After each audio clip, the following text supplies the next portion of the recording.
নিজের জীবনটা সুন্দর বানাতে যদি চাও,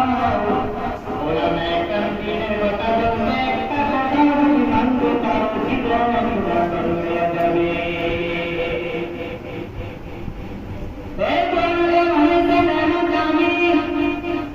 দুনিয়ার মধ্যে সব কিতাবের মধ্যে ভুল থাকতে পারে,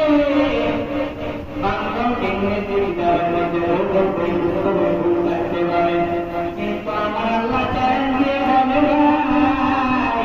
ও দুনিয়ার মানুষের আমি আল্লাহ বানানো কোরআনের মধ্যে কিন্তু পরিমাণ ভুল থাকতে দূরের কথা, সন্দেহের অবকাশ নাই।